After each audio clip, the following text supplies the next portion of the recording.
అందరికీ నమస్తే. మహాభారతంలో ధర్మరాజు ఎప్పుడు కూడా ధర్మం తప్పడు. కానీ ధర్మరాజు అసంటోడు కూడా ఒక దగ్గర అబద్ధం ఆడాల్సి వచ్చింది, ధర్మం తప్పాల్సి వచ్చింది. కానీ అది ధర్మం తప్పినట్ట ధర్మం తప్పనట్ట అన్నది మీరు ఒకసారి దానికి నాకు కమెంట్ రూపంలో చెప్పాలి. అది ఏంటంటే, అశ్వత్థాముడు మీకు తెలుసు, ద్రోణాచార్యుడు కొడుకు.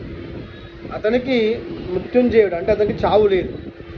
అయితే ద్రోణాచార్యుడిని చంపాలి. ద్రోణాచార్యుడు ఇటు కౌరవులకి ఇటు పాండవులకి విలువిద్యను నేర్పించినటువంటి గురువు.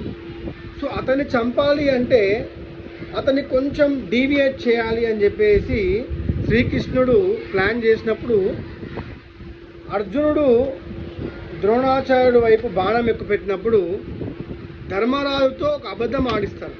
అది అబద్ధం లాంటి నిజం. ఏంటంటే, ద్రోణాచార్యుడు కూడా విల్లుని రెడీగా పెట్టుకున్నప్పుడు ధర్మరాజు అంటాడనమాట, అశ్వత్థామ అతః కుంజరః అంటాడనమాట.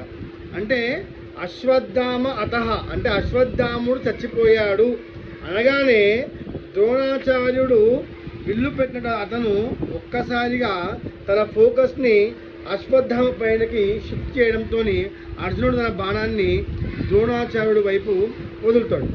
అయితే ఇక్కడ అశ్వత్థామ అతః అనేది అబద్ధం. దాని తర్వాత ధర్మరాజు ఒక 2 seconds గ్యాప్ తీసుకొని అన్న మాట ఏంటంటే, అశ్వత్థామ అతః కుంజరః అన్నాడు. సో కుంజర అంటే ఏనుగు. సో అశ్వత్థామ అనే పేరు గల ఏనుగు చచ్చిపోయింది అని చెప్తాడు. సో ఆ చిన్న గ్యాప్లో అర్జునుడు తన బాణాన్ని ద్రోణాచార్యుడి పైకి వదిలి ద్రోణాచార్యుడిని చంపేయడం జరుగుతుంది.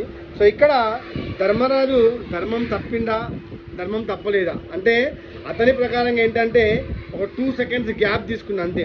అశ్వత్థామ అతః కుంజరః అనేది మహాభారతంలో చాలా ఇంట్రెస్టింగ్ శ్లోకం. అది కావాల్సిన మీరు మహాభారతం భగవద్గీత చూడొచ్చు.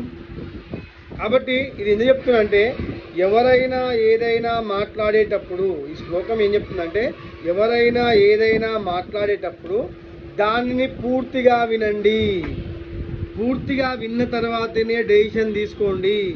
పూర్తిగా వినకుండా డెసిషన్ తీసుకుంటే ద్రోణాచార్యుడు వల్లే చనిపోతారు, ద్రోణాచార్యుడు వల్లే బాధలు అనుభవిస్తారు. కాబట్టి ఎవరైనా సరే మీకు ఏమైనా చెప్తే దాన్ని మీరు 100% ఖచ్చితంగా ఆలోచించి డెసిషన్ తీసుకుంటారని చెప్పేసి కోరుకుంటూ మీ Srikanth Ankam. Thank you very much.